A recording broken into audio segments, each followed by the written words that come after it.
Feadh na géad bliain, tá an cinenne duine tar éis a chúil a iompú ag Lord Trórach i teanga Chiún na Réaltaí. Agaibh cóiseán leis an am. Fairsinne olmhór an chosmas, déanann gach dabhsa plánéada, agus alínú neamhí rún gawan faoin ár giniúnt.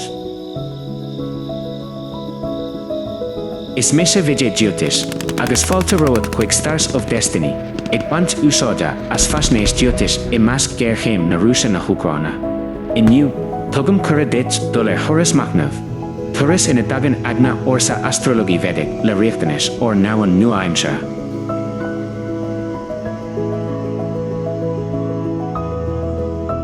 Saolaí spéir choléir starlit, canmás gan teorann ina ninsíonn gach glimmer agus gach glúiseach na bhleithis scéal uthúil. Ní iarsmí den am atá hartíb na patrún gan am seo. Is siombalí beo iad, a nochtann na hachratha agus na srutha na cuachtacha a bhuaileann ó réalteach diniu. In naman in bhfuil athrú leanúnach, áit ó bhfuil dúsláán scanrúil agus nebhthórtha, is iad na teachtarach dí nebhí cuil chúiseacha seo a thugann soléireach agus dóchas dún.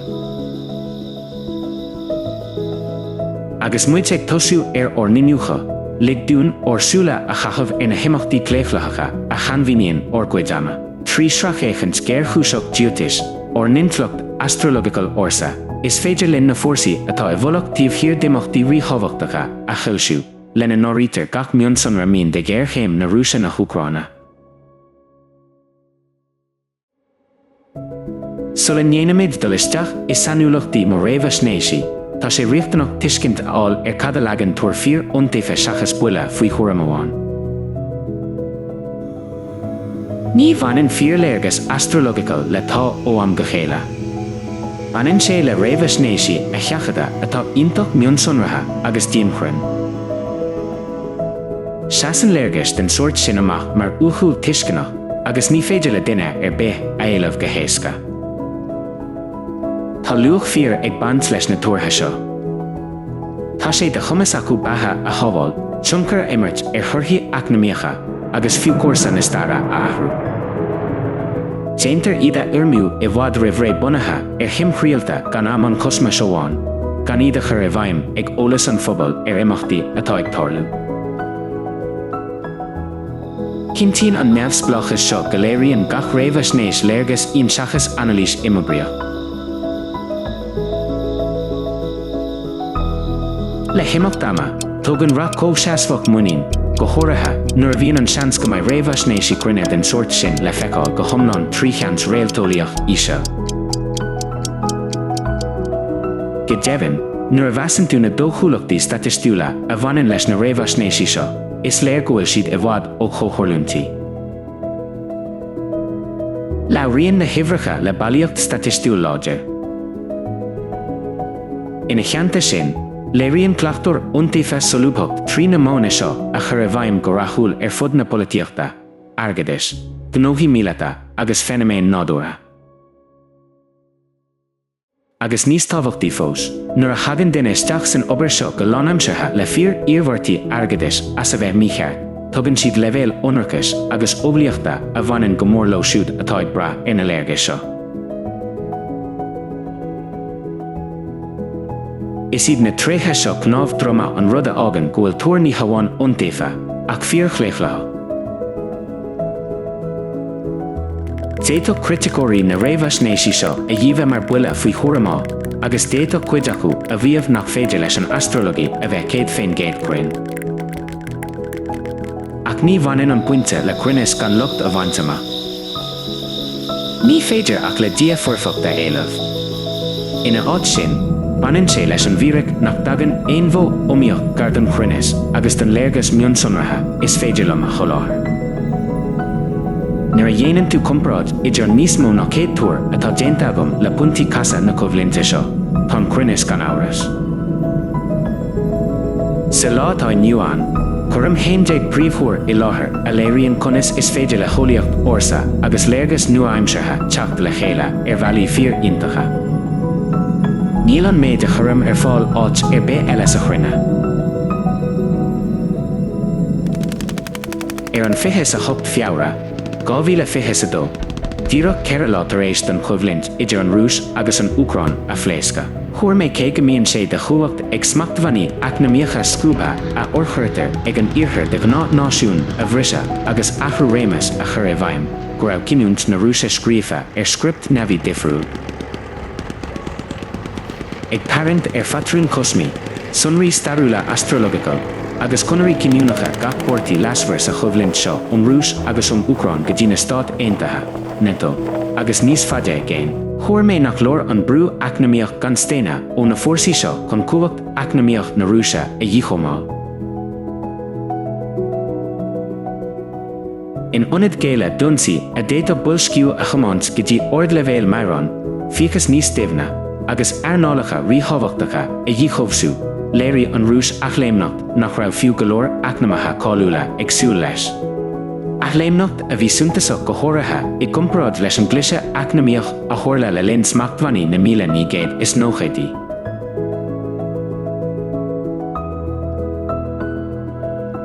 Sna 3 bliana ina dhiaidh sin, de réir mar a forchara níos mó ná 5,000 smachtmhainní agus leanan siad de bheith ó gur é bhaim. Rinne an Rúis a bailí trádála a athrú go tapa, agus cógúlaíochtaí eagna-mheas a láidre a chruthú le náisiún mar an India agus an Tsín. Cé go nátaíonn eagna tradiisiúnta gur chóir go spreagadh cogaíocht eagna-mheas cuimseach den sort sin athrú politiúil dramatúil, tá bhallairt cruthatha ag an réalta. Níorbh éidir cinniúnt na Rúise a chur ag ceall le brú eagna-mheas arbe. Rinne siad iireacht beagnach gach rud, agus cheas a cheannródaíocht gach iireacht ríofa chun é a chur as oifig 3 strangleholds airgeadis. Ní bua stratéise amháin é an storm ada seo a chorú le breis agus 3 bliana. Seasann sé mar heist cuireacha cinniúnt beannaithe ag grásta dé.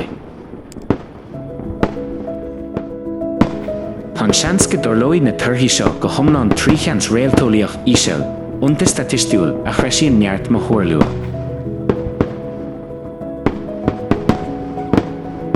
In náman ina bhfuil Réamhaisnéis iontaofa anmh, smaoiní seo. Cá háit eile is féidir leat cóseasmhacht agus cruinnis den sort sin áil. An bhfuil sé hallí steiriúla na hólaíochta nua-aimseartha nó i tíomhistí gabhain Nochtadh Jyotish. Tá sé fíor uamhnach go leanan túir a rinne níos mó ná 3 bliana ó shin ag cruthú alu. An féidir le duine bé eile a lehéad de réamhbhreanathach gan samhail a thairiscint. Agus seo an fíor nochta. Ní éacht iargúilta é an léargas seo. Tá sé mar chuid de tapéis ollmhór de níos mó ná 100 túir atá déanta go maidir leis an coimhlint seo. Ní bhainann sé seo le hiúntas éon bhuail ná clas éine. Is corpus cuimseach ibre a rugad ó analís cuairmach agus eagna ársa Nochtadh Jyotish. Níl éon spás le haid buile faoi chóraman seo. De réir mar a rannim túrtha breise ón coimhlint seo, feicí tú go dogan an cur chuige seo perspectíocht uthúil, ionprala le, ceann a cheasan amach ó gach mó tradiisiúnta.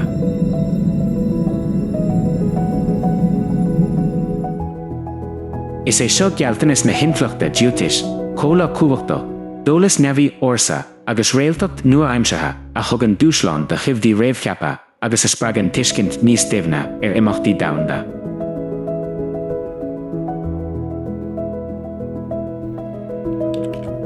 An 26 2023, deisí mé túir déchiisiil thar a bheith sonracht a chuimsí an réimse digitach agus ólaíoch a réin. Réamhaisnéis mar ionan agus éon ceann eile ina gcibhneacht mionsonraí agus amlína beag. Chuair mé go seolfaí aisteoir Stát ar a Dr. Nobelium, grúpa státoratha na Rúise aithnítar freisin mar ap 29 nó cosíbar, leistigh den uineog chun ón 26 go dtí an truchabrán, agus go dorlód na himachtaí seo go docht leistigh den tréimh sa sin.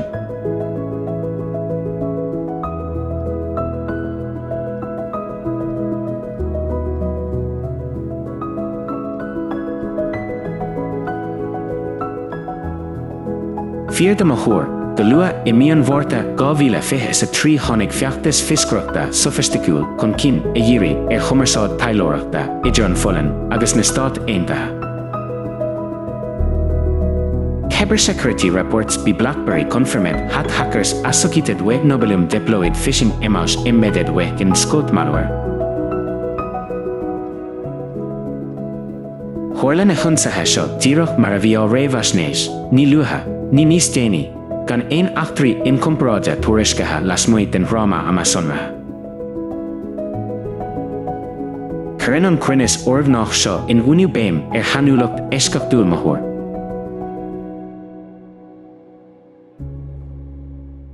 Ag an amcéine, léirí mo léirgeas astrological dul chun ciannródaíoch gan chuoine. Cé go ndearna mé an túir seo an 26 feabhra, 2023, dóla mé ina dhéag sin gur éirí le cheolaithe ag an Go Institute Haide Núcléach an Tisatop Nobelium asnamhach nódrón is éadrima domhan. 240 is a míno, a chintéisiú go rathúil, fionachtain a thuairiscí tas an 11 anor, 2023.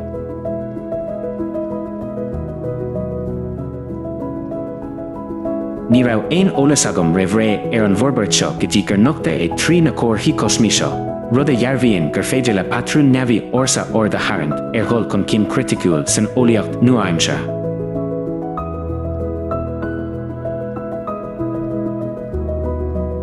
Le rion an cás seo an luach uathúil a bhanan le himfleacht Jyotish a chomhtháthú le léargas stratéiseach nua-aimseartha ag nasca na réimsí digiteacha agus eolaíochta bhealach a thugann dúshlán de chheorannacha tradiisiúnta. Le rion úniu beacht agus forbairt Cruinn an achtais cibear-spiaireachta, chomh maith le dul chun cinn eolaíoch serendipitús, leibhéal mionsonraí tuairtha atá fíor anamh in éonmhó Réamhaisnéise. Níl ort ach smaoine bhéir seo, dá dúirfí dúshlán de na saneolaithe gheoffola tiúla seo a chóir leis an Cruinnis céine, tá sé deachar a shamhlú.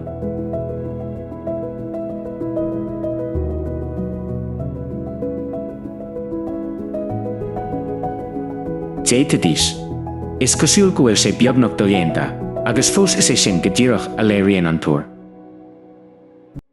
Ní hamháin go raibh méid túir go dtiocfaí feachtas sofisticúil cibear-spiaireachta aghaidh, ach thug mé le fios freisin go mbeadh sé á agrú ag Nobelium, príomh-aisteoir Stát áirithe na Rúise-na de bhuaineog anchún.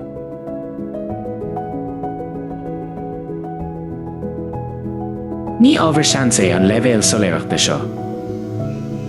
Le rion sé go beaga conas is féidir le comhlá eagna neamhí ársa le léargas stratéiseach nua-aimseartha dynamic bhuaileann in imachtaí domhanda an Nochtadh. Tugann fadbhreathnacht éisceachúil den suirt sin dúshlán teorannacha na Réamhaisnéise tradiisiúnta agus seasann sé mar theist comhachtach acmhainneach ormhnách na Faisnéise Jyotish. An na haon bealtaine, 2023, Chas mé mo chúil astrological ag dro an chatha, ag díriú cheantain na písaí crua airí míleata is úra ag gcúrsaíocht umar lopairt na Gearmána. Ag an am sin, bhfuil feachtas ollmhór ar na tancanna seo mar fórsa cléachlatha a bhí an non-dó na scálaí a chur bhabhar na hÚcráine. I gcuidirsnacht leis sin, bhí mo Réamhaisnéis soléir agus constéine. Chóir méid go gcuirfí muile na seachata bach an nimscara agus go teochfaí na tancanna I bhfad níos lú ná an tionchar cinnteach a bhí ag súil leis ag arm na hÚcráine nuair a chruthfidís an chatha.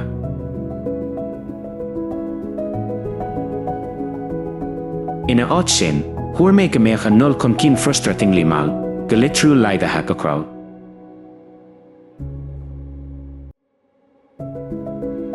De réir mar a chomhairle na himachtaí, bhí an réalteacht mar scáthán an túir seo. Imscara na tancanna lopairt de réir nósanna imachta uirmhairtíochta na tobbunatha, ag éileamh orthú líneáil tíomhthír den trealamh speisialathe imré Teagmhála de réir mar a bhleanna Cruinn go cuairmach tíor réim mínadóireachta go mór.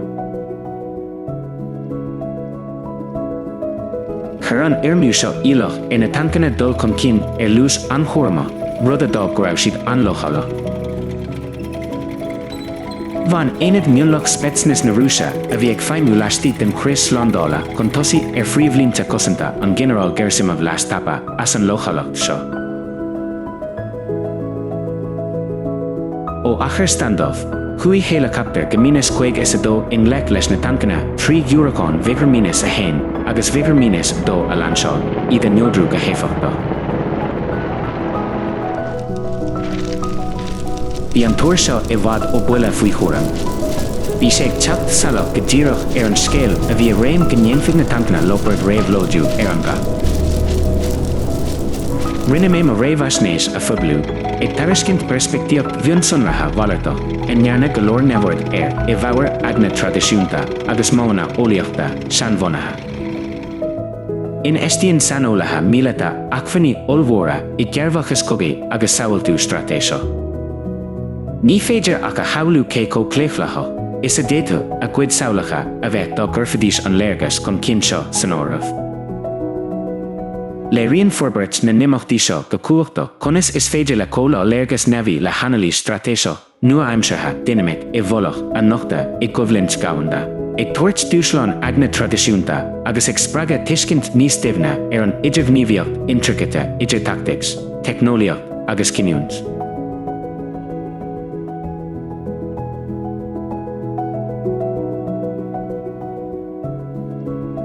Ar a hain bealtainna, 2023, deisi mé Réamhaisnéis phoblí ag túr athrú stratéisio suntasach I Bachmut, go sunrach parent siar gan chuine Wagner bí ó na línta tosaí.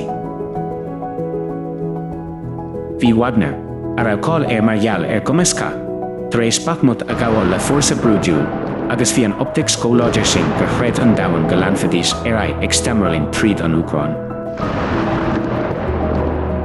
Ach léirí má analís astrological, bunathe ar chóchéic starúil agus léargas stratéisio nach mbeadh a ról buanriamh. Ina áit sin, bhí sé ag gceist go mbeadh a mission I Bachmut Ghéarchéim, deartha chun an bunús a leagan síos dunsaí níos leithne na Rúise a ghlachu fórsaí tradiisiúnta sa deireadh. Cé go raibh túram I réim I measc an phobal agus na Ghearchéim Faisnéise ag ceiliúradh momentum ionsacha agus cumas uafásacha Wagner, déanais na himachtaí a bhí ag teacht chun cinn scéal difriúil. Faoin 25 bealtainna, 2023, díreach 24 lá tar éis mo chóir, dógar dhíomhaní prigolthain go darangó Wagner siar ó Bachmut, agus táthar ag súil go darangóí na héanaid go léir siar faoin na héanmeitheamh 2023. Tugadh a seasamh láidre sa chathair ar lámh go pras dúirsaí míleata rialta na Rúise, agus a imlanú ina dhiaidh sin achanna roinnt barsanra Wagner dibríochtaí san Afraic nó sa Belarús, agus cóchátíú daoine eile san arm tradiisiúnta.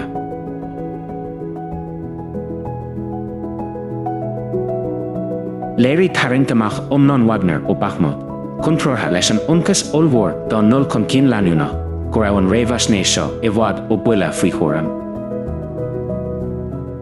Leag sé béim ar an gcuí ar féidir le cócháthú léargas astrological le hanalí starúil agus stratéisio dynamic I bholach I cogaíocht nua-aimseartha a nochtadh. Tugann an túr Cruinn seo dúshlán do bhuanlaí tradiisiúnta agus leagann sé béim ar na buntáistí a déite a bheith ag ghlacha le perspectíochtaí maileatacha chun nádúr éamhlóideach na coimhlinta domhanda a thuiscint agus a réamh-mheas níos fearr. Ar na sé mórta, 2023, deisi mé Réamhaisnéis dána ag chuir síos ar Seicheamh beacht d'imachtaí criticúla sa coimhlint. Chuair mé go dorló géirú suntasach idir an 26 agus an 28 meitheamh 2023 agus go teochaí teannas níos mó isteach I láimhí lúnasa. Go chóirithe, timpeall an 22 meitheamh tháinig tuairimíocht dhian chun cinn go ndéanfaí ionsaí ar gléasra cuachta núicléach Zaporizhzhia, agus an Rúis agus an Úcráin ré chun an Mileán a chur ar géirú núicléach. I gasa dramatúil a leag béim ar nádú lúnach an stad, tháinig Cúp Wagner I gcríoch an 24 meitheamh 2023, díreach léitheanta raibh an bhuineog géirithe ó bhfuiltear ag súil leis. Cé go raibh agla ar go leor go bhféadfadh na forbartaí gasta seo, lena nóirítear anliú prigolthain, suútha ceannródaíocht agus fiú trascairt an uachtar an Putin a spreagadh, dátí manalís nach raibh aon athrú den sort sin ar na bacháin. Go deimhin, I measc an chuais, bhí an atmosfér luachtatha le tuairtha go titfí Putin ar na bacháin. tuairiscíodh go raibh fórsaí Wagner ag dul chun cinn go tapa i dtreo Moscow ag dul in lech le héileachtar na Rúise agus fiú scór deitleán troda a imscara mar freagairt ar an éirí amach. In iireacht a momentum a bhuaileú, chuir bach déan gnó ar mhórmhailí móra a chéim go Moscow agus imscara treisithe ollmhóra trúpaí sa phríomhchathair. Rud a chruthí gach cóirtha go raibh ceannaireacht na Rúise ar imeall an titim as a chéile. Scapa ráflaí leistigh de Ghéarchéim Faisnéise go raibh an cúb seo ortha ag gníomhaireachtaí Faisnéise achtarcha mar iireacht athrú réamhas a Réalteolaíocht in Moscow, sprioc deiridh na coimhlinte seo. Thug tuairiscí neamhíoireacha le fios fiú gur $1 billiún le ceannaireacht Wagner chun an cúb seo a chumasú. Thuair méid go gcuirfí an Ghéarchéim faoi chúis go tapa in anún a tosaigh pléasco.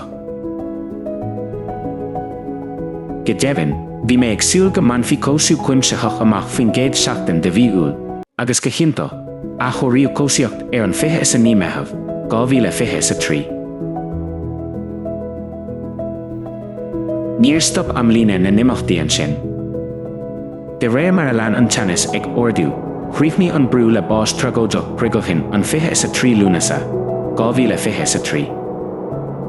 Is sampla suntasach é an talíniu idir na dátaí réamh-mheasta agus an réalteacht atá ag teacht chun cinn ón mhuineog géirithe agus an sríne tapa go dtí bás prigochin sa deireadh.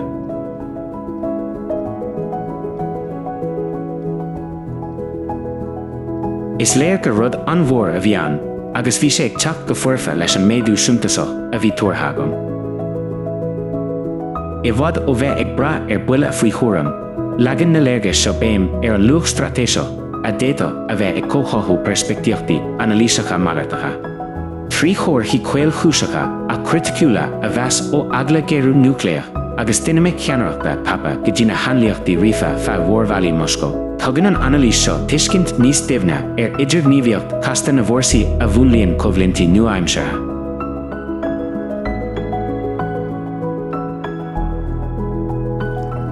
Ar na 4 meán fómhair, 2023, dhírí mé móchas ar Sevastopol, cathair atá sáte sa stair agus a aimíonn mar bhol stratéiseach do chabhlach na mara daobha na Rúise, agus thuair mé an éidearthacht go dorló ionsaí de chinál Pearl Harbor.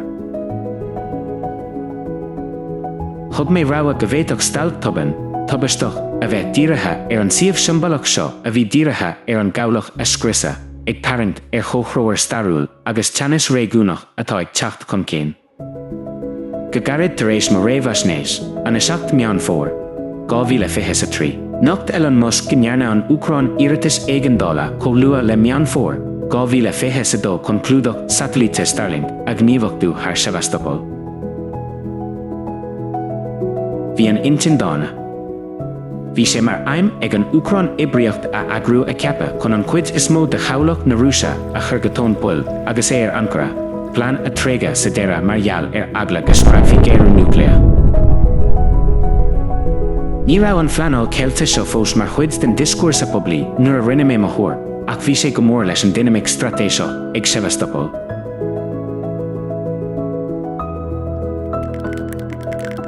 Go leor sanolaithe i dtíobh turthaí den suirt sin mar chóchorlúntaí amháin, gan a aithint go bhfuil na cóirthaí seo i bhfad níos faide ná buile faoi chúram. Smaoinigh ar an dúshlán uafásach a bhaininn le coimhlint na Rúise na hÚcráine a helgan go Cruinn thar Horizon 3V, pas go churfií marbhall ar fiú na hintin geofola tiúla is céire. Níl an Cruinnis sa chás seo randama. Tá sé bunaithe ar chóirthaí géir chúiseacha, chuil chúiseacha, astrologically ólasacha a chailinn saolacha tradiisiúnta go minic. Feidhmíonn an talíniú seo idir na hibriachtaí faoi cheilt agus na trochtaí stratéiseacha níos leithne mar bheabhrú láidir go bhfuil an rud a déta a bheith le feiceáil mar cheans in nóiríre an tura in tuairtha ar fórsaí bunúsacha, sean bhunaithe i gcogaíocht nua-aimseartha. Ar na 4 meán fómhair, 2023, thuair mé go scaoil faoi storm geo-innealtóireachta sa Mhuirgóibh. Ócáid déan gnó atá deartha chun mascóréide mar thubaiste nádúrtha. Bhí an Réamhaisnéis soléir. Úsáidí an storm innealtóireachta seo mar arm stratéiseach I gcuine sócmhainní míleata na Rúise 3 euro chósta iomlán na Cruinn agus go háirithe chabhlach na Mara Deiridh atá lonathe ag Sebastopol. Ní hamháin go raibh sé mar chuspóir habhach a chruthú ach chur isteach phríomh bríochtaí míleata déangnó. Ba é an plán ná an bon a bhaint duna trinsaí fairsinge tochailte go cuaramach agus na cosintí cósta d'eagna feadh chladach na Cruinn. Struchtúr atóga chun sitálacha cabhlaigh ríomhthobhachtacha a chosint agus chun aon ionsaí amphibíoch an Cruinn I dhíospraga.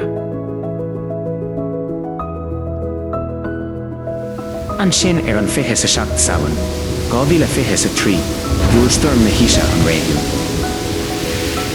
Thuairiscí foinsí creidúnacha mar Reuters agus dúgur scuil an storm gaotha fórsa Ghéarchéim, báistí torrential, agus bora dramatú levéil na farraga, ag giniúnt tanta sús le 33 orda feadh chósta na Cruinn fad. Dhéimhní íomhána satelíte agus sonraí meteorolaíochta mion sonratha go raibh déine na storma neamhgná. Bhí na hiormhártaí díreach mar a bhí tuaithe. I Sebastopol, ní hamháin go ndearna an storm tiltte fórlaithin agus damáiste bonathe, ach scriosadh na struchtúr cosanta feadh an chósta freisin. Scriosadh an líonra ilchasta trinsaí agus cosintí speisialathe le na nóirítear na pin delfina a chosann an bon cabhlaí go hiomlán. Chuir na scartálacha cuimseacha isteach go mór thiorgrach I bríochtúil cabhlach na Mara Deiridh. Cé go cuireann go leor analíse na himachtaí seo I le fenomén atmosféracha nádúrtha. A líonann an patrún sonrach scriosta atá dírithe líonra cosanta cósta iomlán na Cruinn agus buna gur cabhlaigh na Rúise go díreach leis an Réamhaisnéis storma geo-innealtóireachta. Tugann úniu agus méid an damáiste le fios go láidir nach torlú randamach a bhí ann, ach anlú rifa a ceapa chun cuspóir míleata soléir a bhaintama. Go háirithe, níor tharla stormacha den suirt sin sna blianta roimhe seo. Ní raibh aon imeacht incompráide an in 2021, 2022 nó fiúní déine in 2024. Níor léirí an fenomén ach in 2023, díreach mar a bhí á thuair, rud a leag béim chruinnis na hanalíse seo. Áitíim criticóirí nach stranséir I an bhuir gomh le stormacha garba. Mar sin féin, tháirí an ócáid an 27 samhain, 2023 I bhfad suútha tipiciúil. Tugtar storm na híse go fórlaithin, agus bhí sé ag teacht go beacht leis an túir bunathe analís astrological dín.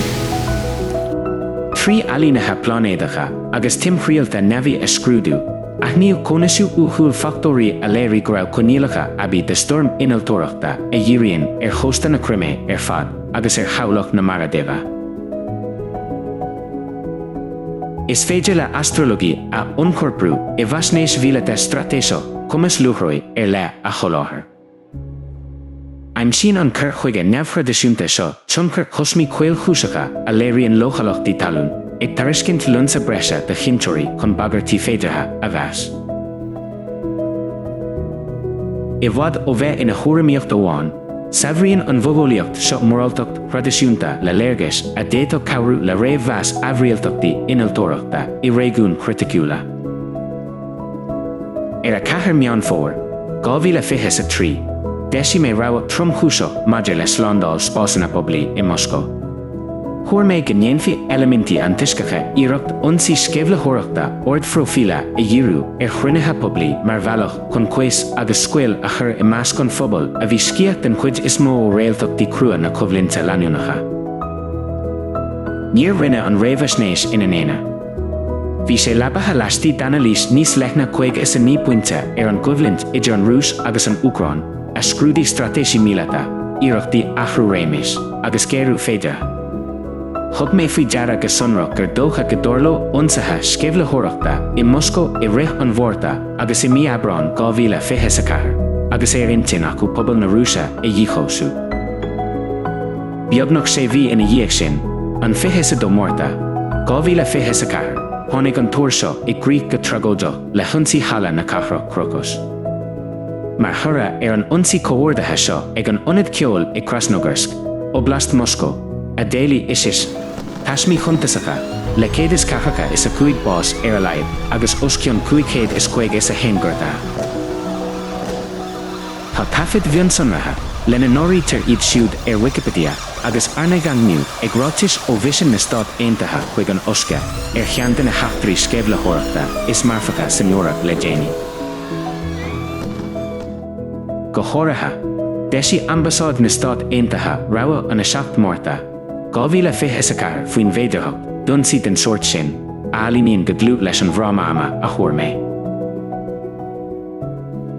Ba ag críleoir mo chóir ná go raibh cuinithe poblí i Moscow thar a bheith lochala, chun ceap a bheith seáil le rabha chala na cathrach crocus, ónad a bhanan le halína agus síimsia.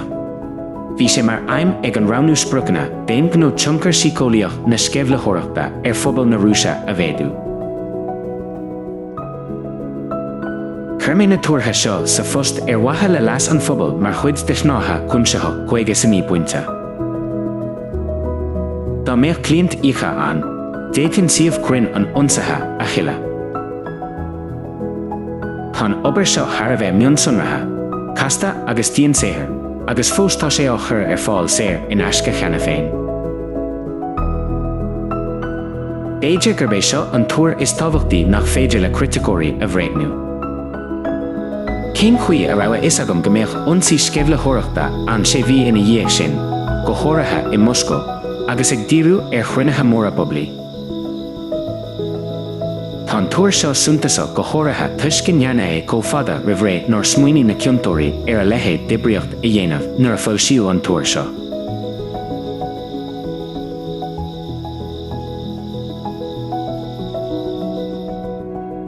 Tugann sonraí atá ar fáil go poblí creidúint bhreise den Réamhaisnéis seo. Is féidir an talíniú idir mo chóir agus an teagmhas iarmhír i déirmí úniu agus spruc a chéine. Tacaíonn rabha ambasáid na Stát Aontaithe leis an bhrámama réamh-mheasta ag cur bailíochtú údarás rialtais measúil. Trí thoscairí politiúla, sosialta agus cosmaí a scrúdú, léirí mo chóir gur féidir le móhanna analíseacha neamhchreidisiúnta atá fréamhaithe in astrológií bheidh feidhmiú go deimhin mar choghaní luachmhara i Faisnéis Jyotish stratéisio.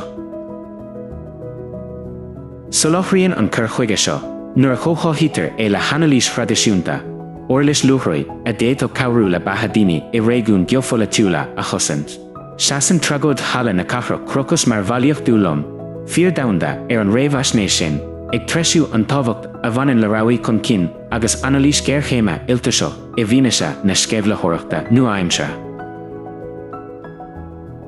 Ar an 4 meán fómhair, 2023, chuair méid go ndéanfaí cóireach na Rúise Machnaimh Deiridh ar arm núicléacha uirmheartaíochta a úsáid mar bheirt deireanach idir an 15 bealtaine agus an trocha is a 1 bealtaine, 2024. Ach go tuchaí siad siar sa deireadh nuair a thuirfí siad aghaidh ar chús leis idirnáisiúnta agus ar dhíospraga fuairithe chóras samat ina Rúise, a gléann na tóga minic. Sátan. Ní hamháin go bhfuil an Réamhaisnéis seo suntasach ina chruinnéis, tá sé ceannródaíoch Faisnéis stratéisio. Is minic a chalann analís chreidisiúnta na dynamic núncaid seo, ach trí astrológií bheidh a chócháthú le léargas geofolitiúil nua-aimseartha, gabham sonraí nach bhfuil ar fáil trí bhóna tradiisiúnta. Go tapa ar aghaidh go bealtaine 2024 agus tháinig an Réamhaisnéis ar an saol. Thaspáinn tafid phoblí gur thosaigh an Rúis a drileanna arm núicléacha uirmheartaíochta ar 21 bealtaine, díreach i lár na fuinneoige a 15 lá a chuairmé.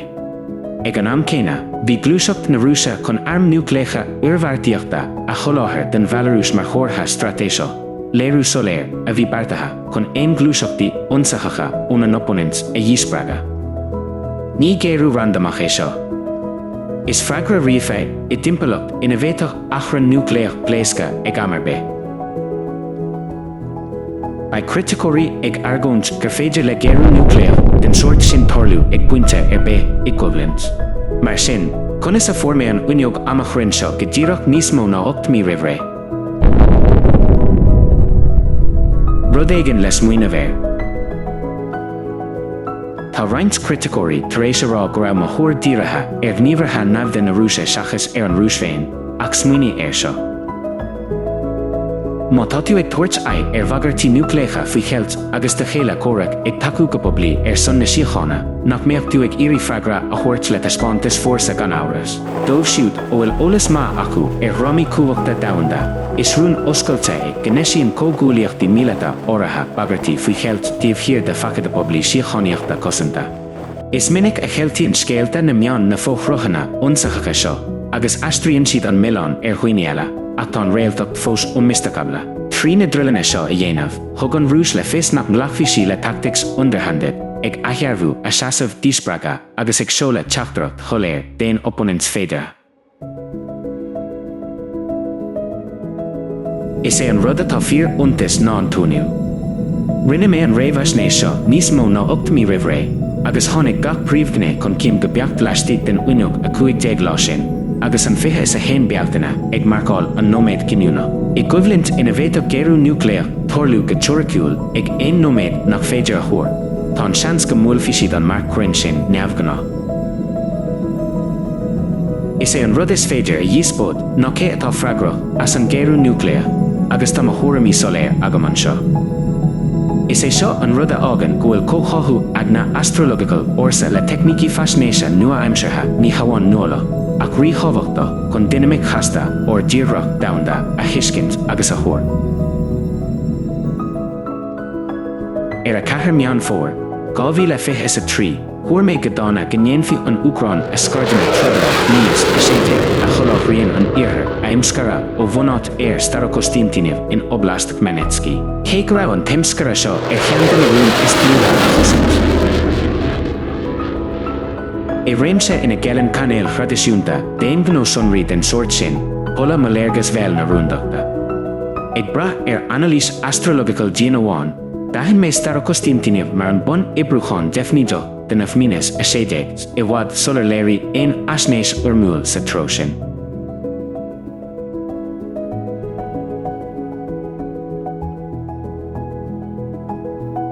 Dhírí mo Réamhaisnéis go heisio an siamh faoi cheilt a aimsiú, ní chumas cheicniúla na scáid.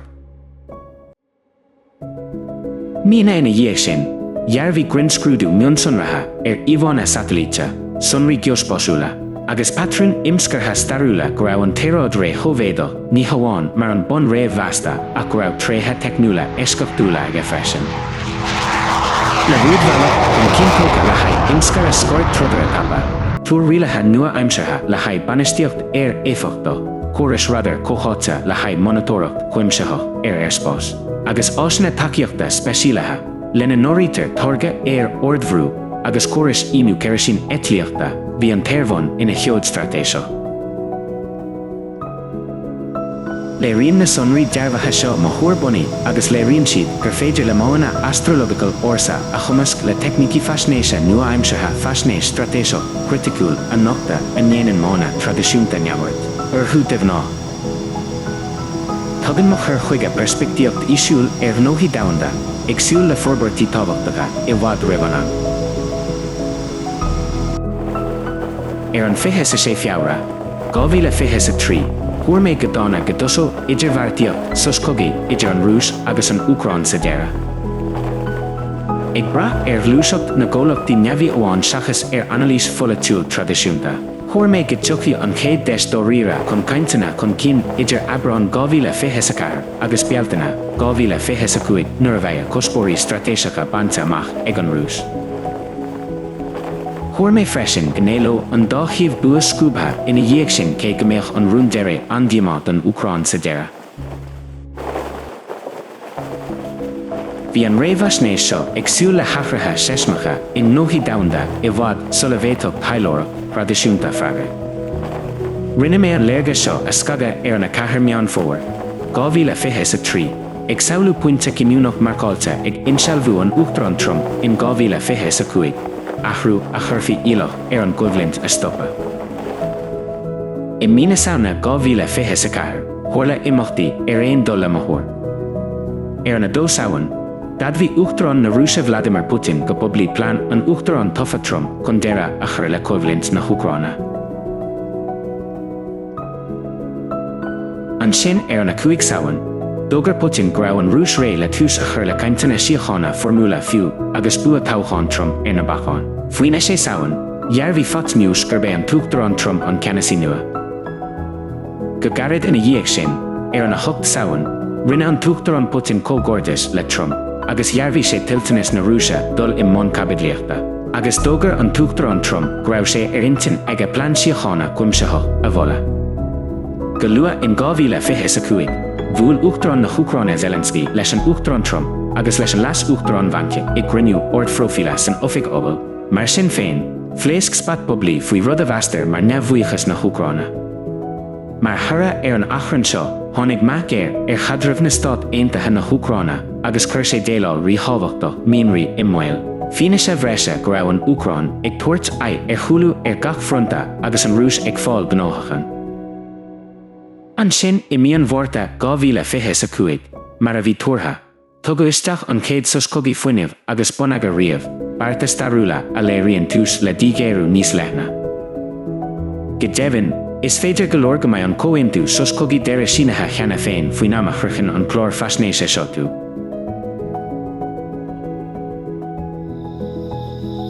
Ní hamháin go ndéanann na forbartí seo mo thuair a bhuaileachtú, ach léiríonn siad freisin conas is féidir le léargas astrological ársa a chócheangal le hinflocht nua-aimseartha achraithe coimhlúiseacha sa pholaíocht gabhanda a Nochtadh. Seachas dul chun cinn, is sus stratéiseach iad na barta soscogaí, tréimh sé ina nangníonn an rúis a gnóthachan chríochacha agus athraíonn si cochraíocht na cuachta, rud a agan go mbeidh cailteanais chuntasacha ag an Úcráin. Ní achtraí iargúlta iad na 11 Réamhaisnéis seo, ach buach níos mó ná 100 Réamhaisnéis a rinne méle linn na coimhlinte idir an Rúis agus an Úcráin. Léiríonn gach ceann acu measc sainiúil de chruinnis, trothúlacht agus dibhnacht stratéiseach atá ag gríolóir Réamhaisnéise astrological iontaofa. D'fhéadfadh skeptics na Réamhaisnéisí seo I dtíobh mar chomhthorlú, ach tugann cuireadit Machnaimh a dhéanamh ar phrinsipal dhéan na Faisnéise Jyotish, disciplín a fósin mhóiliacht Cruinn le tionchar fíordáin. Ar feadh na mílte bliain, threoraigh na Réaltaí an cinenne déine agus trí léargas Jyotish, leanimid oireann ag fáil soléireachta I measc chuos na nimachtaí nua-aimseartha. Ní féidir le haon bhóg Réamhaisnéise infallibility a éileamh, mar sin féin, tugann an fadbhreanachach a léirítear an seo dúshlán dúin áfachnamh a dhéanamh ar ordiscint ar Cinniúnt. Cibé an bhéchan tú ar na tuairtha seo le creideamh daingean nó le skepticism cuaramach, feidhmíonn siad mar chuir láidir chun inniucha a dhéanamh ar an gcuí ar féidir le heagna ársa agus imachtaí coimhimseartha fitte fuite le chéile.